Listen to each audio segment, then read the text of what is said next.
Well, thank you so much for joining me here at Rock on the Range. How are you enjoying your afternoon so far? We almost got rain dog again. I heard. I actually slept through that rain, but lucky you. Yeah, I know. But I'm a lazy bastard.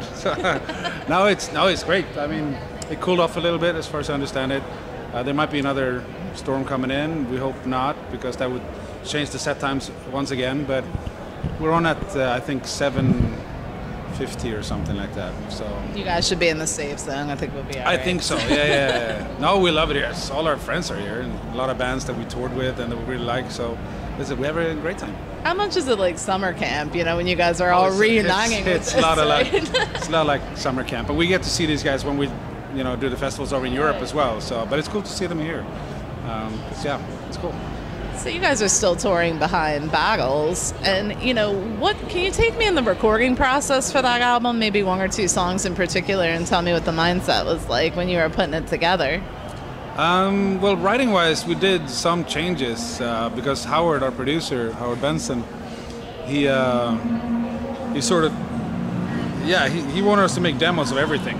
Normally, I can just send my program drums, the guitar, bass, and like the arrangement, and that would be enough. But he wanted to hear the vocals as well. We've never really done that, so me and Anders started working together on vocals and the arrangements and the riffs. So we have a new way of writing. And it was very rewarding. It was super quick and super inspirational that I just wish that we would have thought about this earlier, But it worked out really well. So that's one thing that changed. Working with a producer and actually letting him do his job. We've never done that in the past either. We're super protective of our music, and we don't want any outside influence to change what we do. It's enough that to be us five. How did he win your trust? What's that? Like, how did he win your trust with it? Well, he said and did the right things. He said, I'm not going to change it. I know very well who you guys are and what you want to do. I'm not going to change that. What I want to do is make sure you guys focus and do the right thing. I need to feel it, that this is In Flames. He knew all about us. So, and that's one thing, but it's still just throwing yourself out there. It's like, I figured getting to work with one of the best producers, you should use his set of skills, You should actually listen to what this guy has to say. And we did, and it turned out great.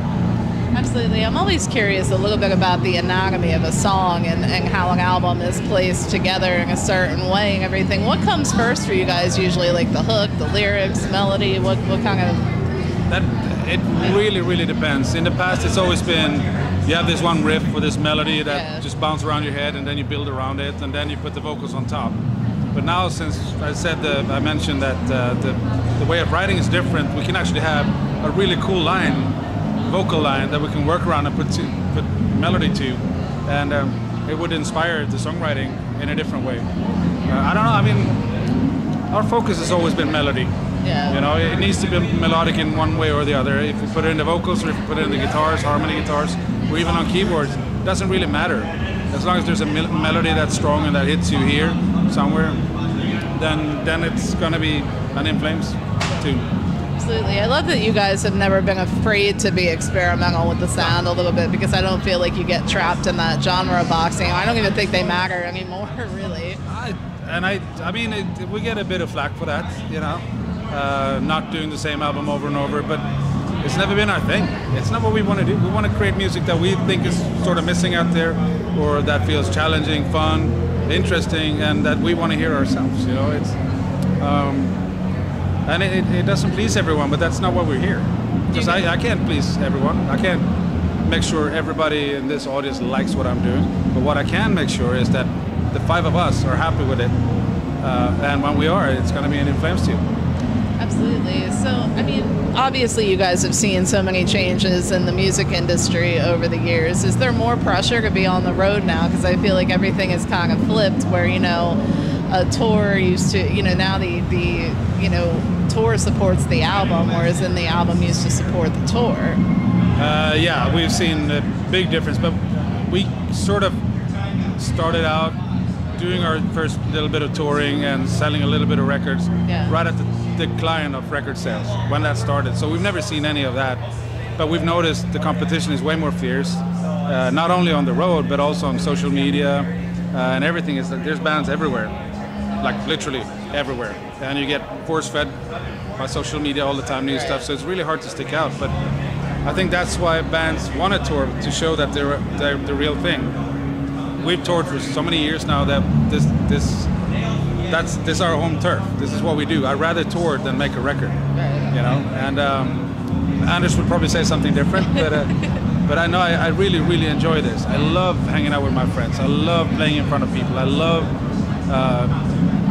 just the vibe, the energy that goes from stage and from the audience, and just feeds me, and I love it.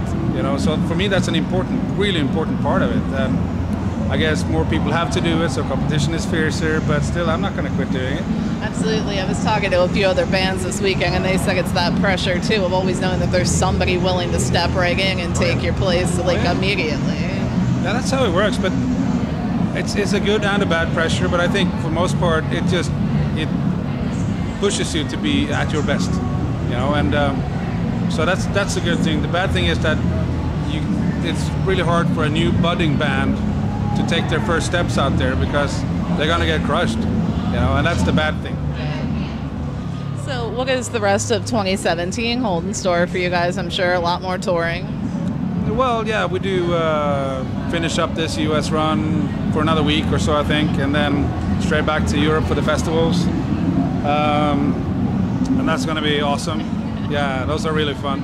I've yet to get to one of those, and I want to go so bad. You need to, yeah. Absolutely gorgeous festivals, some of them. So that's what we're going to do in June, bit of July, and then we have some time off actually.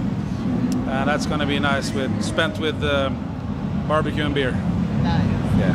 Well, thank you so much for taking a few minutes out to speak with me. We're looking forward to the set tonight. Hopefully this weather will hold up. Yeah. Thank you very much for having me.